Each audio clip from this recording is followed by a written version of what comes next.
পাকিস্তানের বিপক্ষে লিটন দাস খেলতে পারলে বাংলাদেশ জিতে যেত।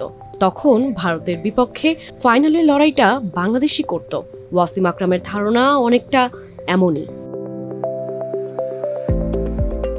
দুবাইয়ে চলমান এশিয়া কাপে 25 সেপ্টেম্বরের বাংলাদেশ পাকিস্তান ম্যাচটি ছিল অলিখিত সেমিফাইনাল। সেখানে প্রথম ইনিংসে বাংলাদেশি বোলাররা রীতিমতো শাসন করেছেন পাকিস্তানি ব্যাটারদের, কিন্তু ব্যাটিংয়ে নেমে সেই বিবর্ণ চেহারাই সামনে আসলো।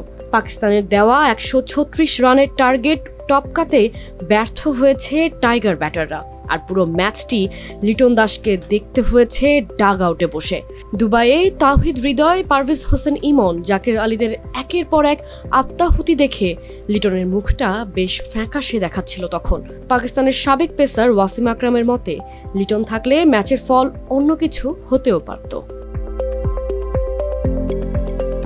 পাঁজরের চোটে পড়ায় ভারত পাকিস্তানের বিপক্ষে খেলতে পারেননি লিটন। তার পরিবর্তে সুপার 4-এর শেষ 2 ম্যাচে বাংলাদেশকে নেতৃত্ব দিয়েছেন জাকের আলী। এদিকে চোটে পড়ার আগে লিটনের ইনিংসে ইম্প্যাক্ট দেখা গেছে। 4 ম্যাচে 29.75 গড় ও 129.34 স্ট্রাইক রেটে করেন 119 রান। টুর্নামেন্টে তার একটি 50ও রয়েছে। দুবাইয়ে বাংলাদেশ পাকিস্তান ম্যাচ শেষে বাংলাদেশি গণমাধ্যমের সঙ্গে কথা বলার সময় ওয়াসিম আকরাম বলেন, ব্যাটিংটাই বাংলাদেশকে ভুগিয়েছে, বাজে শট খেলেছে তারা। পাশাপাশি অধিনায়ক লিটন দাসকে বেশ মিস করেছে বাংলাদেশ। দারুণ ফর্মে ছিল সে। লিটন যে চোট পেয়েছে সেটা কারোর নিয়ন্ত্রণে ছিল না। বাংলাদেশ হেরে গেছে এখানেই।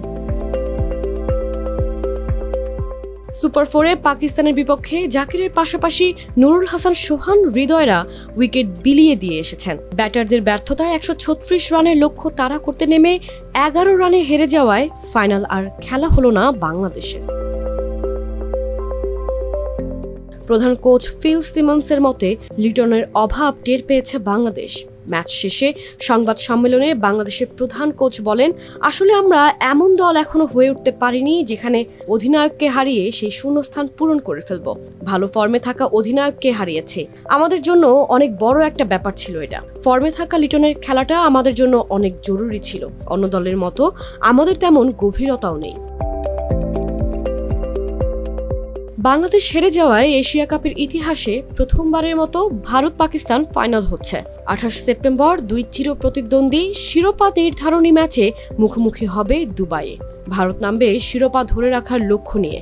2023 সালে ওয়ানডে সংস্করণে অনুষ্ঠিত এশিয়া কাপে শ্রীলঙ্কাকে হারিয়ে চ্যাম্পিয়ন হয়েছিল ভারত।